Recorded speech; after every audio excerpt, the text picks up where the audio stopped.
নমস্কার বন্ধুরা, বাংলা বার্তায় আপনাদের স্বাগত। 2016 সালের এসএসসির প্যানেল গোটা প্যানেলটাকেই বাতিল করে দিয়েছিল কলকাতা হাইকোর্টের বিচারপতি দেবাংশু বসাক এবং বিচারপতি মোহাম্মদ সব্বর রশিদের ডিভিশন বেঞ্চ ওই রায়টা দিয়েছিল। সেখানে চাকরি গিয়েছিল মোট 25,753 জনের। আমরা দেখেছিলাম এটা নিয়ে রাজ্যের শাসক দলের সুপ্রিমো অনেক মন্তব্য করেছিলেন। তিনি কখনো বা বলেছিলেন এই রায়কে তিনি মানেন না। তারপর 48 ঘন্টার মধ্যেই তারা সুপ্রিম কোর্টে ছুটল এবং সেখানে দেখলাম রাজ্য থেকে শুরু করে মধ্যশিক্ষা পর্ষদও মামলা দায়ের করে এবং সাথে তারাও যারা এই মামলায় চাকরি হারিয়েছিল অ্যাকচুয়াল যাদের দিকে আঙুল তোলা হচ্ছিল যে এরা হয়তো অযোগ্য হতে পারে, এরাই হয়তো অযোগ্য হয়েও চাকরি করছে, কার্যত সেই সমস্ত ব্যক্তিরাও মামলা করে। তারপর দেখলাম সেই মামলা সুপ্রিম কোর্টের প্রধান বিচারপতি তৎকালীন ডিওয়াই চন্দ্রচূড়ের বেঞ্চে যায় এবং সেখানে গিয়ে দেখছি সেই রায় চূড়ান্ত পর্যায়ে পৌঁছাচ্ছে না, বারবার পিছিয়ে যাচ্ছে মামলার শুনানি। তো এক্ষেত্রে বাংলার মানুষের মধ্যে একটা তো হতাশা তো সৃষ্টি হচ্ছিল, কেন এই মামলাটা চূড়ান্ত রায় শোনাচ্ছেন না বিচারপতি, বা কেন এই মামলাটা সুরাহা হচ্ছে না সুপ্রিম কোর্টে।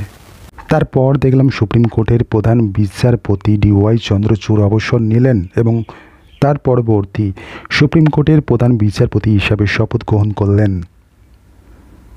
সঞ্জীব খান্না।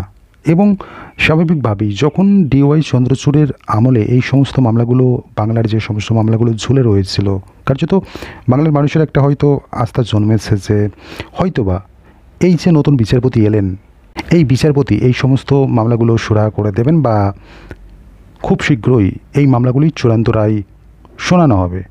এবং আমরা দেখেছি ডিওয়াই চন্দ্রচূড় প্রধান বিচারপতি থাকাকালীন এই 25,753 জনের চাকরি বাতিল মামলা বারংবার এই মামলার শুনানি পিছিয়ে গেছে।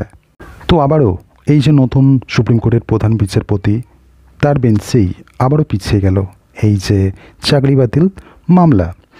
এই গত বৃহস্পতিবার এই মামলার শুনানি হওয়ার কথা ছিল, কিন্তু সেই দিন হলো না। বিচারপতির বেঞ্চ জানিয়ে দিয়েছে এই মামলার পরবর্তী শুনানি হবে 12 ডিসেম্বর। ওই দিন এই মামলায় যারা যুক্ত রয়েছে, যে সমস্ত পক্ষ যুক্ত রয়েছে, তাদের সমস্ত জনের বক্তব্য শুনবে প্রধান বিচারপতির বেঞ্চ। এবং আমাদের নজর তো রয়েছে 12 ডিসেম্বর পর্যন্ত সেই দিন কী রায় দিতে চলেছেন, বাকি শুনানি হতে চলেছে, সেদিকে তো মানুষের নজর রয়েছে।